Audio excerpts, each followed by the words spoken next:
यहाँ दी गई जानकारी ज्योतिष पर आधारित है तथा केवल सूचना के लिए दी जा रही है। TV9 डिजिटल इसकी पुष्टि नहीं करता है। यहाँ बताए गए किसी भी उपाय को करने से पहले संबंधित विषय के एक्सपर्ट से निजी तौर पर सलाह अवश्य लें।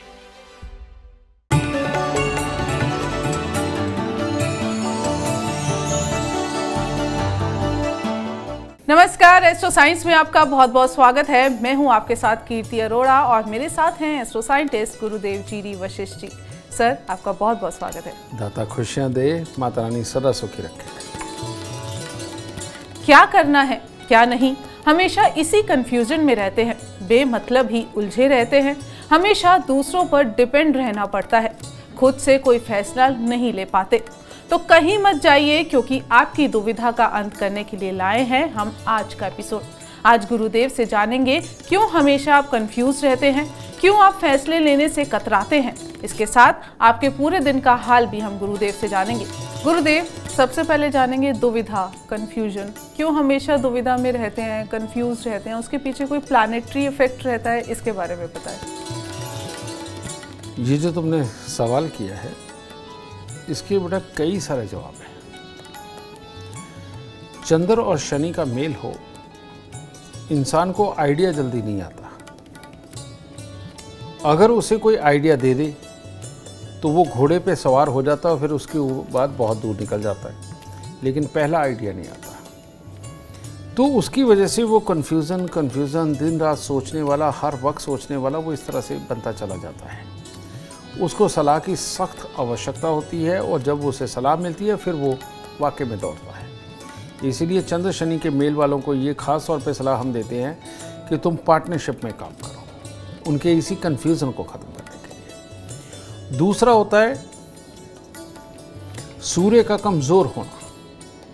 ये लोग कंफ्यूजन नहीं, एक शक पाल के रखते हैं जिसे वो नाम कंफ्यूजन का दे देते हैं। और वो क्या होता है, किसी भी काम को करने से पहले उसके नेगेटिव और पॉजिटिव के सोच के बीच में फंस के नेगेटिव को बड़ा कर लेना, ये अपने आप में सबसे बड़ा कन्फ्यूज़न है। ठीक है। और उसके चक्कर में कोई भी काम को पूरी तरह से पूरा नहीं कर पाते, जो अपने आप को आता भी है उसको भी भूल जाते हैं। ये दूसरी तरह का कन्फ्यूज़न है। तीसरी तरह का एक और कन्फ्यूज़न होता है, और ये सबसे गंदे वाला कन्फ्यूज़न होता है, और वो कौन सा होता है, बुध का खराब होना। ये बुध खराब के लोग ये दूसरों पे डिपेंडेंट होते हैं कि वो उन्हें चलाएंगे, वो उनको सही सलाह देंगे। यही वो लोग हैं जो पूजा पाठ के नाम पे बहुत ज़बरदस्त इस्तेमाल हो जाते हैं। हमारे पास तो ऐसे ऐसे केसेस भी हैं जिसके अंदर पूजा पाठ के नाम के ऊपर कोई उनके बच्चों तक को इस्तेमाल कर गया, और उन्होंने घर के अंदर वही आडंबर रचना, वही सब कुछ करना, और परमात्मा उनको स्वयं आकर के देगा, इस तरह के झांसों में फंस के अपना सब कुछ लौटा देगा। समझे? ये सबसे गंदे वाला कन्फ्यूज़न है। तो ये लगभग मोटे मोटे ये 3 प्रकार के कन्फ्यूज़न होते हैं, जिसके अंदर तीनों ही हिस्सों के अंदर इंसान को अपने ऊपर कर्म का कॉन्फिडेंस होता है, लेकिन सोच का कॉन्फिडेंस नहीं होता। तो जिसकी वजह से इंसान को ऐसे में सही सलाह का, सही जानकारी और सही हालात की वाकई में बहुत ज़रूरत पड़ती है। बहुत खूब। और आपकी कुंडली में कौन सा ग्रह शुभ है, कौन सा ग्रह अशुभ, इसके बारे में जानना है तो आप एस्ट्रो साइंस ऐप डाउनलोड जरूर करें। गुरुदेव, दूसरा सवाल, अक्सर देखा है कुछ लोग होते हैं ना, दूसरों के पीछे पीछे चलते हैं, जैसा सामने वाला कह रहा है वो सही है, जो सामने वाला कर रहा है वही करना है, अपना खुद का डिसीजन नहीं है। ऐसे लोग, उन पर क्या ग्रहों का इफेक्ट होता है और ऐसे लोगों को क्या उपाय किया जाना चाहिए? तुम्हारा ये सवाल तो बहुत छोटा सा है जी, लेकिन इसका जवाब और इसके हालात ये कितने दुखदाई होते हैं, मैं इसके बारे में तुम्हें बताता हूँ। कभी केस आता है कि हमारे दामाद की हमारे घर में चलती है ना, और वो 100% डिपेंडेंट हो जाते हैं। तो वो चलती है, वो इतनी ज़्यादा चला देते हैं डिपेंड हो करके कि बाद में पता चलता है कि एक बेटी तो उन्होंने स्वेच्छा से दी थी और दूसरी 2 बेटियां के साथ में उसके संबंध हुए। समझिए ये चीज़। फिर दूसरा सवाल कि नहीं हमारे तो गुरु महाराज ही सब कुछ करेंगे, समझेंगे, और बिल्कुल अपनी अकल नहीं लगाई। पता है इस तरह के केस तो टीवियों के ऊपर भी बहुत चले कि क्या हुआ। इसी प्रकार पे घर पे आते हैं गुरु महाराज, पूरी पूजा अर्चना ये वो सब कुछ करते हैं और लगातार उनकी ज़िंदगी के अंदर घुसते चले जा रहे हैं, और वहाँ पर भी यही हालात देखने को मिलते हैं। उनके ऊपर आंख बंद करके पैसे खर्चे जाते हैं। नहीं तो फिर चौथी तरह के हालात, दुनियादारी के अंदर किसी को अपना बना लिया, अब वो उनकी ज़िंदगी को चला रहा है, और चलाते चलाते ऐसे मोड़ तक आ गए कि गृहस्थी भी खत्म होने के कगार पे आ गई। रीज़न आप समझ सकते हो, ठीक है। यही सबसे गंदा योग है, इसे बोलते हैं बुध खराब। और ये बुध खराब इस तरह के हालात तक, जैसे जन्म कुंडली के अंदर बृहस्पति अगर 7वें घर के अंदर बैठा हुआ हो और वो खराब अवस्था के अंदर हो, वो खराब किसको करता है? बुध को खराब करता है। तो वहाँ पर लाल किताब में अंदर एक शब्द लिखे हुए हैं कि ऐसा इंसान अपने परमात्मा को अपनी सिद्धि के लिए अपने बच्चे तक की भी बलि चढ़ा देते हैं। और आप लोग देखते हैं कि बहुत सारे लोग ऐसे, अखबारों के अंदर भी आता है कि किसी के बच्चे को बलि चढ़ा दी या अपने ही बच्चे की बलि चढ़ा दी। समझिए, यही वो लोग हैं जो दूसरों के झांसे में फंस के अपने जीवन का सत्यानाश कर लेते हैं। समझिए, परमात्मा ने बुद्धि दी है लेकिन किसी को नहीं दी है। ये जिनको नहीं दी है इनके लिए तरस खाना, इनको सही रास्ते पे लाना, ये बहुत बहुत ज़रूरी है। समझिए, और इन लोगों को आंख बंद करके गुरु धारण करना, खास तौर पे ऐसा गुरु जो हर वक्त उनके घर पे बैठा रहता हो, जो हर हफ्ते आता हो और जो रोज ही नए नए पाठ पढ़ा करके तरह तरह की पूजाएं करवाता हो। बेटा, इन गुरुओं से बचना बहुत ज़रूरी है। वो वेदांग लोग जो सिचुएशन देखते हैं, सिचुएशन देख के परमात्मा का एक अनुष्ठान करवा के पूरी विधि करा करके इंसान को कहते कि नहीं अब तू ये कर, और 4-6 महीने तक वो आपका पता तो लेते हैं लेकिन आपको नई नई कहानियाँ नहीं करते, वो जायज़ लोग हैं। लेकिन ये रोज़ आपके घर में घुसने वाले ये स्वार्थी लोग हैं, और रोज़ आपको तरह तरह की चीज़ें करवाने वाले इनसे बुरे लोग नहीं हैं। और ये ऐसे ही बुद्धि खराब यानी कि बुध खराब के लोगों को ढूंढते रहते हैं। समझिए, फिर वो जो लोग जो रोज़ ही नई पूजा पाठ, आज भोलेनाथ की कर रहे हैं, कल को काली माता की कर रहे हैं, परसों पीर की कर रहे हैं, फिर उस पैगंबर की कर रहे हैं, एक किसी न किसी की पूजा में फंसे ही रहते हैं। ये भी वही लोग हैं। इन लोगों का कन्फ्यूज़न कभी नहीं ख़त्म हो सकता। इन लोगों को अपनी हिम्मत से आगे बढ़ना जब तक उपाय नहीं होंगे ये कामयाब नहीं हो पाता।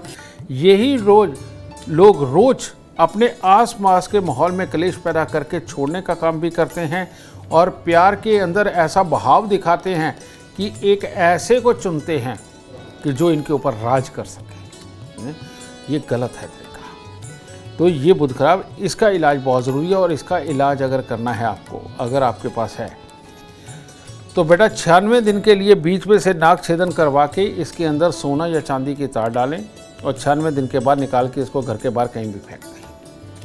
इन लोगों को हर बुधवार को मूंग साबुत का दान देना चाहिए। इन लोगों को हर मंगलवार को, समझिए, दूध चावल मिश्री मंदिर के अंदर देते रहना चाहिए। इन लोगों को पुखराज और मोती धारण करना, चाहे गले में करें चाहे हाथ में करें, ज़रूर धारण करना चाहिए। कारण ये कि बुध जब खराब होता है तो तब बृहस्पति और चंद्रमा, समझिए, इन दोनों की अगर सहायता ली जाए तो बुध काबू में आता है।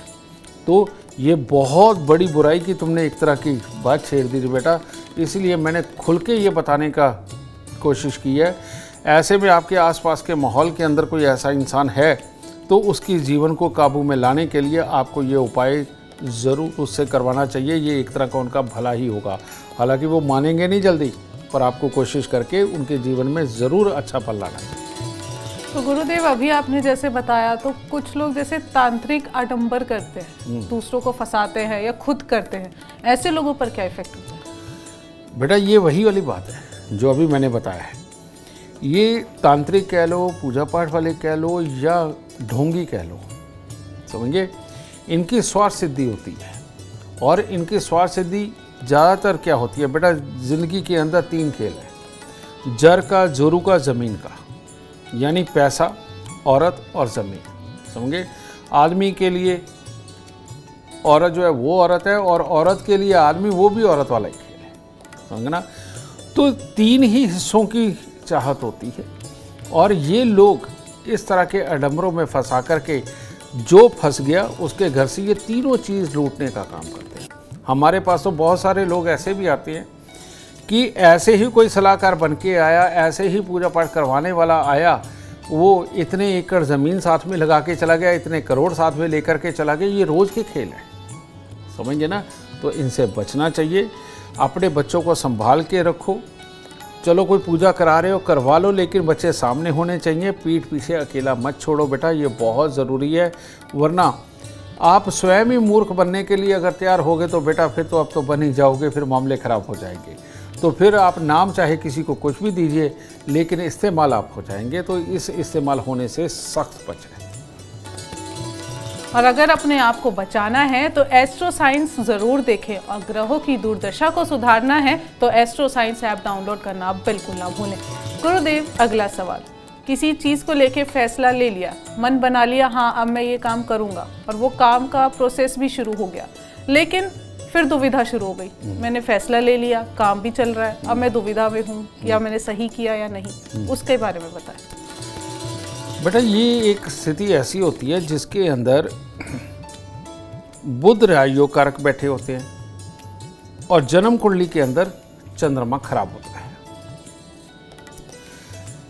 फैसला लेना यानी कि प्लान बनाना, फैसला लेना, और वो अच्छा है, ये तो बुध समझा देते हैं, लेकिन उस फैसले के ऊपर चलते हुए हालात पैदा करना, लिक्विडिटी पैदा करना और आगे की ज़रूरतों को पूरा करना, ये चंद्रमा का काम है। तो ऐसी अवस्था के अंदर जब चंद्रमा खराब होता है तो आदमी सब कुछ शुरू कर लेता है, लेकिन जब थोड़ा आगे पहुंचता है, मध्य में पहुंचता है, तो उसको पता चलता है कि ये ठीक नहीं है, या ये मैं कर नहीं पाऊंगा, मेरे को यहाँ फैसला लेकर के किसी अलग रास्ते पे जाना चाहिए। तो यहाँ पर बजाय अलग रास्ते पे जाने के आपको चंद्रमा को ठीक कर लेना चाहिए। और चंद्रमा को अगर आप ठीक करते हैं तो जो आपने पहले फैसला लिया, आपके दिल ने बताया वो सही था, बस हिम्मत यहाँ पर मत तोड़िए चंद्रमा को। और ये हिम्मत टूटती कहाँ है? जब हमें पीछे से कमी होती नजर आती है, तब ये हिम्मतें टूटती हैं। तो ऐसी अवस्था के अंदर आप जाइए, चावल ले लीजिए, मिश्री ले लीजिए, चीनी ले लीजिए, कुछ भी लीजिए, दूध लीजिए, और वृद्ध आश्रम में जाइए, और वृद्ध आश्रम में जा कर के आप उनको ये सारा सामान दें। वहाँ बैठ के बुज़ुर्गों के साथ में थोड़ी देर आप प्यार के साथ वहाँ पर बातचीत करें, और बातचीत के अंदर अपने इसी पार्ट के लिए आप उनसे एक बार सलाह लेके देखिए। और वहाँ वो जो चंद्रमा बैठे हुए हैं, बुज़ुर्ग बैठे हुए, उनके मुंह से एक सलाह आपको इस दुविधा में से पार करके कामयाबी की तरफ ले जाएगी। और ये चंद्रमा का आशीर्वाद बोला जाता है। और इन दिनों के अंदर ख़ास तौर पे नमः शिवाय, ओम नमः शिवाय बिल्कुल नहीं, क्योंकि ये पंचाक्षर मंत्र है। तो ऐसे अवस्था में नमः शिवाय का जाप मन के अंदर करते रहना, समय समय पे करते रहना, भोलेनाथ को जल चढ़ाना, और ये चावल चीनी वगैरह ये मंदिर के अंदर दूर मंदिर में देते रहना, आपके चंद्रमा को अच्छा करता चला जाएगा। और आप कन्फ्यूज़न को छोड़ के आप उसी में रास्ते तलाश करते हुए अपने काम के अंदर आगे बढ़िए, ज़रूर कामयाब होंगे, क्योंकि ऐसे लोगों का बुध राजयोग कारक बैठा होता है। गुरुदेव, अगला सवाल, कुछ लोग देखे हैं कि सोच समझ के फैसला लेते हैं, और कुछ लोग होते हैं बिल्कुल समय वेस्ट नहीं करना चाहते, उन्हें तुरंत फैसला लेना होता है, तो वो जल्दीबाजी में फैसला लेते हैं, कभी वो सही हो जाता है और कभी वो गलत। ऐसे लोगों के बारे में बताएं। ये वो लोग होते हैं जो जल्दबाजी में फैसला लेते हैं, कि जिनके चंद्रमा और बुध बैठे अच्छी जगह होते हैं, और ये करते करते अपनी मेहनत से तिगड़ में करते हुए काफ़ी अच्छी कामयाबी तक भी पहुंचते हैं। ठीक है, दिल के अच्छे होते हैं, परिवारों को संभाल के रखते हैं, अपनों को संभाल के रखते हैं, लेकिन इन लोगों के अंदर एक कमी होती है। एक तो ये कमी होती है कि ये हर किसी की नज़र के अंदर अच्छा बन के रहना चाहते हैं, और दूसरा ये अपने आप को साबित करना चाहते हैं, जिसके चक्कर में ये बहुत जल्दी फैसला लेकर के बाद में इनको पता भी होता है कि मैं जल्दी में फ़ैसला ले रहा हूँ, और इसका कोई नेगेटिव पॉइंट हो सकता है, लेकिन उस वक्त भूल के ये कर लेते हैं और ये करने के बाद फिर सोचना शुरू करते हैं। और जब वो सोचना शुरू करते हैं तो इनको खामियों का ये पता चलता है कि इन्होंने जो जो कैरेक्टर चुना है जिस चीज़ के लिए, वो कैरेक्टर ही गलत चुन है, जिसकी वजह से इनको चोट के आसार ज़्यादा मिलते हैं। ज़्यादातर जितने भी समझदार लोग हैं, कामयाब लोग हैं, वो किसी एक चीज़ को करने के लिए पहले उसके बारे में महीनों या महीना भर रिसर्च करते हैं। उसके बाद उसके लिए राइट कैंडिडेट देखते हैं, राइट कैंडिडेट का भी आजमाते हैं महीना भर, उसके साथ प्लान डिस्कस करते हैं। प्लान डिस्कस करके उसको ऐसा तैयार करते हैं कि जब वो सलाह देने के काबिल बन जाए, जिस कैंडिडेट को चुना है, तब वो अपने कामों की तरफ बढ़ते हैं। लेकिन ये लोग इतने उतावले होते हैं कि इन्होंने ना तो रिसर्च और ना राइट कैंडिडेट ये बनाए बिना जब इसके अंदर आप उतरने लगते हैं, तो इसीलिए ये अच्छे लोग होते हैं, कमाते हैं, सब कुछ करते हैं, लेकिन इस तरह से गवाते हैं और बहुत बुरी तरह से गवाते हैं। इन लोगों को ख़ास तौर पे 6 दिन के लिए अपना नाक छेदन ये बीच में से करवाना चाहिए और अपनी बहन, बुआ, बेटी, इनको अपनी आय का कुछ हिस्सा या उनके बच्चों को गिफ्ट के तौर पे कुछ ना कुछ हर महीने देते रहना। और ख़ास तौर पे मंदिर के अंदर भोलेनाथ को जल चढ़ाना और वहाँ के पंडित जी को चावल, दूध, मिश्री वगैरह का दान देते रहना इन लोगों को इस बुराई से बचाएगा। और इन लोगों को रोज़ सुबह 5-10 मिनट की मेडिटेशन करनी चाहिए और साथ में इनको अपने अंदर कमियां खोजनी चाहिए कि मैं अपना कोई भी काम जल्दबाजी में नहीं करूंगा। ये भोलेनाथ को बताना चाहिए और कहना चाहिए कि भोलेनाथ मुझे सब्र दो ताकि मैं आराम से चल सकूं। तो गुरुदेव, कुछ लोगों का जैसे प्रोफेशन है कि आपको जल्दबाजी में ही डिसीजन लेना है, जैसे शेयर मार्केट में इन्वेस्ट करना है तो आपको तुरंत फैसला लेना पड़ता है, तो ऐसे लोग कुछ उपाय कर सकते हैं कि फैसले उनके ज़्यादा गलत ना बैठे, उन्हें ज़्यादा नुकसान ना हो?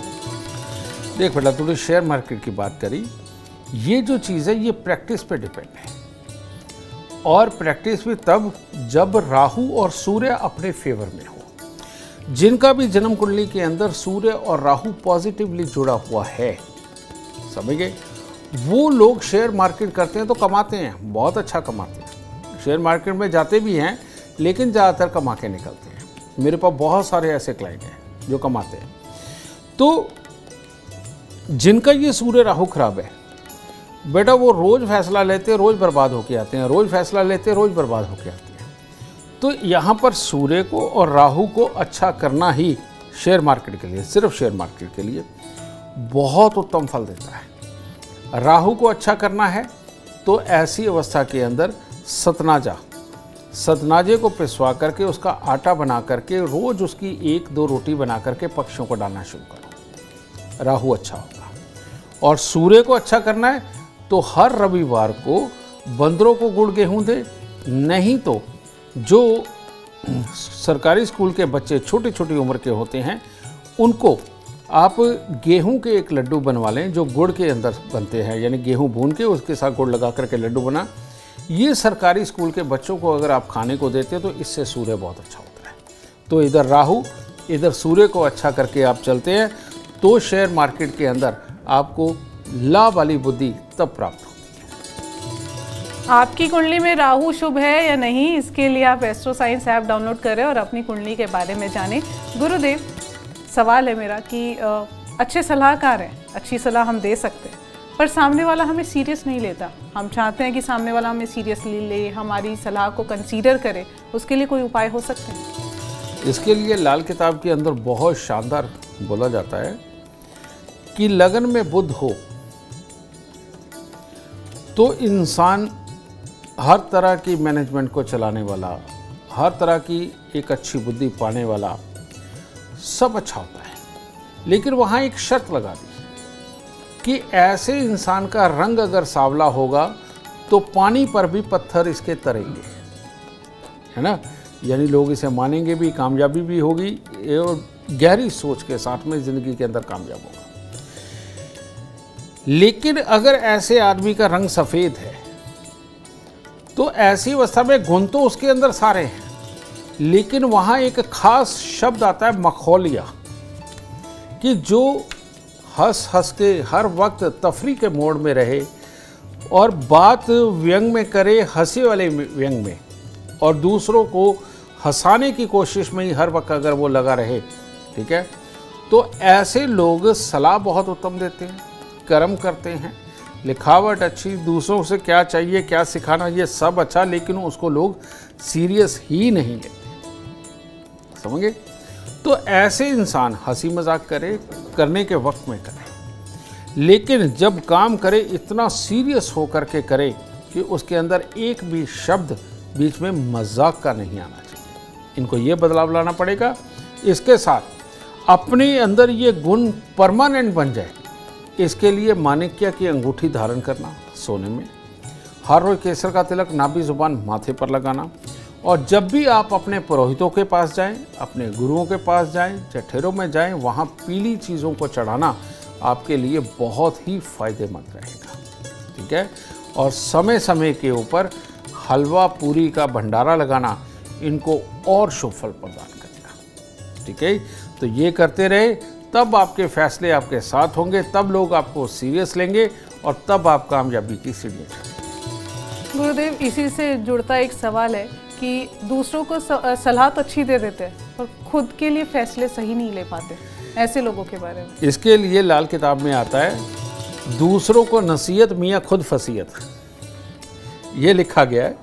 और ये लिखा गया है मंगलचार के लिए, मंगलचार में हो शुभ हो। ऐसा इंसान एक अलग से अंदर से किसी डरपोक किस्म का होता है, जिसे वो बहुत ही अच्छा होने का नाम देता है कि मैं अच्छा हूँ। वो अपने भाई बहन को अच्छा रखता है, माँ बाप को अच्छा रखता है, रिश्तेदारों के हाथ से इस्तेमाल होता है, समझ गए। किसी की भी सलाह को बड़ी गहराई से सुन के बहुत शानदार सलाह दे करके आता है। अब अगर उसे ये कहना हो किसी को कि भाई जब तेरे को पता है कि ये खा रहा है तो तू ऐसे कर, ये वाला रास्ता अपना, इसको थोड़ा साइड पे छोड़ और करके आराम से बच के निकल जाए, ये तो उसकी सलाह है। लेकिन वो जो सलाह दे के आया है ना बेटा, वो उसी सलाह के अंदर खुद फंसा हुआ है, उसके साथ ऐसा हो रहा है लेकिन वो उनको साइड नहीं कर पा रहा। तो इसी को बोलते हैं दूसरों को नसीहत मियाँ खुद फसीयत। इन लोगों को अपनी हिम्मत बनाने के लिए 3 धातु का छल्ला, सोना, तांबा, चांदी, 1-1 ग्राम या 2-2 ग्राम मिलवा के इनको रिंग फिंगर के अंदर वो धारण करना चाहिए। इन लोगों को हर मंगलवार गुड़ की रोटियाँ यानी कि गुड़ की चाशनी बना के, आटा गूंद के 8 पेड़े बना के तंदूर में लगवा के पक्षियों को डालते रहना चाहिए। चांदी का चकोर टुकड़ा अपनी जेब में रखना चाहिए और घर की छत पर बोरियां, वो जो सुतली वाली बोरियां होती हैं, उनके अंदर 100-100, 200 ग्राम देसी खांड भर के घर की छत के ऊपर रखना चाहिए। जब ये करेगा तब हिम्मत बल आएगा। बार बार वो जो समस्याओं को इग्नोर करके जीवन सिंपल तौर पे चलाने की कोशिश करता है, बार बार नुकसान उठाता है, ये प्रॉब्लम उसमें से खत्म हो जाएगी और वो जीवन में कामयाब ज़रूर होगा। बहुत खूब। अब उम्मीद करते हैं आपको आज का एपिसोड अच्छा लगा हो और गुरुदेव की बताई बातें आपके काम बना दे। अगर आप जीवन में सफलता चाहते हैं, अपार धन और लाभ चाहते हैं, तो गुरुदेव के बताए उपाय जरूर करें। उम्मीद करते हैं आपको आज का विषय पसंद आया होगा। कल आपके सामने लेकर आएंगे एक और विषय जो आपकी कॉम्प्लिकेटेड लाइफ को बना देगा आसान और खुशियों से भरपूर। अगर आप हमारे गुरुदेव से मिलना चाहते हैं या पर्सनली उनसे बातचीत करना चाहते हैं तो आप हमें कॉल कर सकते हैं। हमारा नंबर है 9999900522। आप भी जीवन में सुख, समृद्धि और खुशहाली चाहते हैं और चाहते हैं कि आपके दुखों का हमेशा हमेशा के लिए अंत हो जाए, इसके लिए एस्ट्रो साइंस ऐप डाउनलोड करना बिल्कुल ना भूलें। फिलहाल समय हो गया है आपसे इजाजत लेने का। आप बने रहें हमारे साथ और हमारे एस्ट्रो साइंटिस्ट गुरुदेव जी डी वशिष्ठ जी के साथ देखना ना भूलें एस्ट्रो साइंस, रोजाना सुबह 8 बजे। नमस्कार।